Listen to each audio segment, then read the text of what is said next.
আমাদের সঙ্গেই থাকুন। আমার মনে একটা প্রশ্ন আছে, উত্তর খুঁজতেছি। ছোট থেকে শুনেছি শয়তান আল্লাহকে বলেছে সে মানুষকে পথভ্রষ্ট করে জাহান্নামে নিয়ে যাবে। পৃথিবীতে বেশিরভাগ মানুষ শিরকে কুফরিতে লিপ্ত, এমনকি মুসলিমরাও। কোরআনে আল্লাহ বলেছেন বেশিরভাগ মানুষ আল্লাহকে বিশ্বাস করার সাথে শিরকও করে। বেশিরভাগ মানুষ তো জাহান্নামে, তাহলে কি শয়তান সফল? দেখুন, আল্লাহ তাআলা শয়তানকে তখনই বলে দিয়েছেন যে ইল্লা ইবাদাক, শয়তান নিজেই বলেছেন ইল্লা ইবাদাকা মিনহুমুল মুখলাসিন, যে আপনার এখলাস মুখলিস বান্দাদেরকে আমি পথভ্রষ্ট করতে পারবো না। এবং আল্লাহ তাআলা তখন বলে দিয়েছেন যে তোমার যারা অনুসারী হবে তাদেরকে জাহান্নাম পূর্ণ করব। এখন শয়তান সফল, সে ফুল সফল তো হতে পারে নাই। আল্লাহ তাআলা তখনই বলে দিয়েছেন আমার নেক বান্দাদের উপর তোমার কোনো কর্তৃত্ব খাটবে না, বলে দিয়েছেন আল্লাহ তাআলা। ইন্না ইবাদি লাইসা লাকা আলাইহিম সুলতানুন ইল্লা মান ইত্তাবাআকা মিনাল গাওয়িন, আমার আসল বান্দা যারা তাদের উপর তোমার কোনো ক্ষমতা চলবে না, হ্যাঁ, তবে তোমার অনুসারী যারা পথভ্রষ্ট তাদের উপর তোমার ক্ষমতা চলবে। তো এই জন্য দুনিয়ার বুকে অনেক শয়তান বেশিরভাগ মানুষকে পথভ্রষ্ট করেছে। জাহান্নাম পূর্ণ করা দরকার। লা আমলাআন্না জাহান্নাম মিনাল জিন্নাতি ওয়ান নাস আজমাইন। আল্লাহর হিকমতে তাকাদা, চাহিদা হচ্ছে এটা, জাহান্নাম পূর্ণ হবে। আর আল্লাহর হিকমতের চাহিদা হচ্ছে আল্লাহর নেক বান্দারা কমই হবে। আল্লাহ বলেছেন কালিলু মিন ইবাদিয়াশ শাকুর, আমার শুকর গুজার বান্দারা খুব কমই হবে, অর্থাৎ নেককার বান্দারা কম হবে। এখন শয়তান সফল অসফলের বিষয় নয়, শয়তান এটা করবেই, তাকে এটার জন্য ছাড় দেয়া হয়েছে, সে এটা করছে।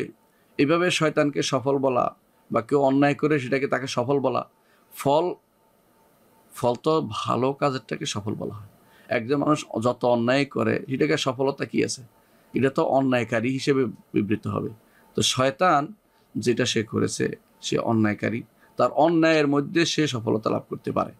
কিন্তু আপনার দায়িত্ব, আল্লাহ তাআলা বলে দিয়েছেন যে ইন্না হাযা আদুউল লাকা, এ তোমার শত্রু।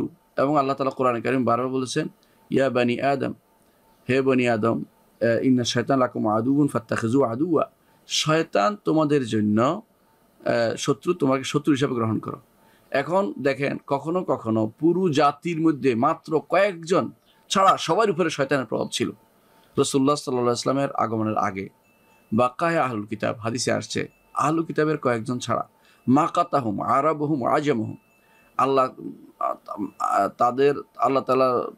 তারা আল্লাহকে ক্রোধান্বিত করেছে, তাদের আরব হোক আজম হোক সবাই, অর্থাৎ মাত্র গুটি কয়েক মানুষ ছাড়া, গুটি কয়েক হাতে গোনা কিছু মানুষ ছাড়া, বাকায়ে আহলুল কিতাবের কিছু মানুষ ছাড়া, তখন সবাই তো কাফের হয়ে গেছে। তাই বলে কি শয়তানকে সফল বলবো? অর্থাৎ শয়তান সফল, এতে ভিন্ন জিনিস। কিন্তু সেই সফলতা আপনি সহযোগিতা করবেন না। তার সফলতা হচ্ছে সে নিজেই বিফল, যত রকম সফলতা দেখাক না কেন, সে তো পথভ্রষ্ট। তো পথভ্রষ্টতা, এটাকে সফলতা বলা যাবে না। সে পথভ্রষ্ট আর মানুষকে পথভ্রষ্ট করে যাচ্ছে। আপনি যদি মনে করেন যে সে যেহেতু সফল হয়েছে আমি তার দলে থাকি, বেশিরভাগ মানুষের দলে, তো আপনিও পথভ্রষ্টতার দলে যোগ দিলেন।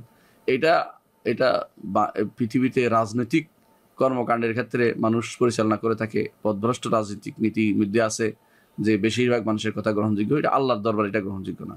আল্লাহর দরবারে হক যেটা আছে সেটাই সফলতা। আল্লাহ তাআলা কোরআনে কারীম বারবার বলেছেন ফামান যুহজিয়া আনিন নারি ওয়া উদখিলাল জান্নাতা ফাকাদ ফাজ, সফল হচ্ছে ওই ব্যক্তি যে ব্যক্তি জাহান্নাম থেকে মুক্ত হতে পেরেছে এবং জান্নাতে পা রাখতে পেরেছে, সেই ব্যক্তি সফল।